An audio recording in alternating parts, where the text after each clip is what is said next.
கிறிஸ்துவுக்குள் பிரியமுள்ள சகோதர சகோதரிகளே, பலந்தரும் தேவன் எபிசோட் 1409 கர்த்தரை துதிக்கிறேன், மகிமைப்படுத்துகிறேன். இந்த நாளிலும் நீதிமொழிகள் 17ஆம் அதிகாரம் 5வது வசனம், ஏழையை பரியாசம் பண்ணுகிறவன் அவனை உண்டாக்கினவரை நிந்திக்கிறான்.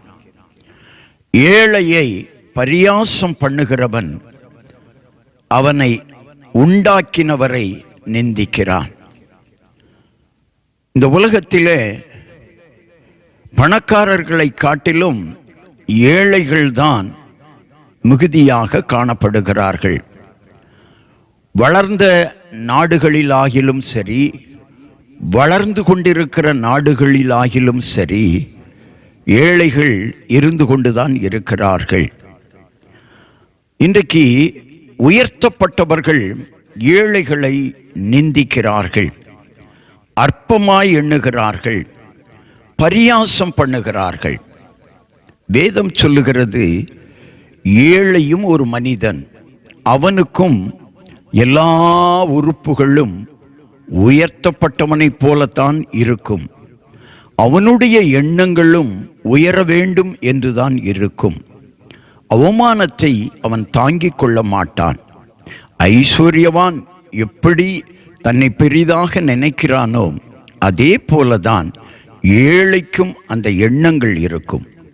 எனவே ஏழையை பரியாசம் பண்ணக்கூடாது.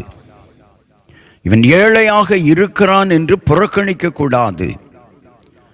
ஆண்டவர் சொன்னார், நீங்கள் விருந்து செய்கிற பொழுது ஏழைகளை, ஊனரை அழைத்து முதலாவது அவர்களுக்கு மரியாதை செய்யுங்கள் என்று சொன்னார். இந்த செய்தியை கேட்டுக்கொண்டிருக்கிற சகோதரனே, சகோதரியே, உன் வேலைக்காரன், உன்னுடைய வேலைக்காரன் ஏழையாய் இருக்கிறான் என்பதற்காக அவனை புறக்கணிக்காதே. உன் உறவுகள் ஏழையாய் இருக்கிறார்கள் என்பதற்காக புறக்கணிக்காதே.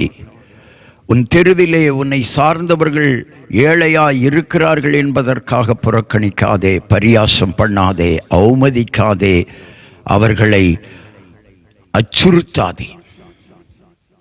ஏழையை பரியாசம் பண்ணினால் ஆண்டவரை பரியாசம் பண்ணுவதற்கு சமம் என்று வேதம் சொல்லுகிறது.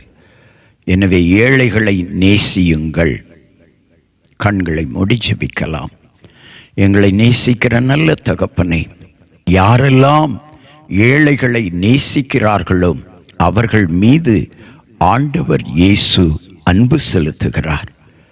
ஏழையை பரியாசம் பண்ணாதிருங்கள், அவர்களை அவமதிக்காதிருங்கள், அவர்களுக்கு துரோகம் பண்ணாதிருங்கள், அவர்களை உபசரியுங்கள்.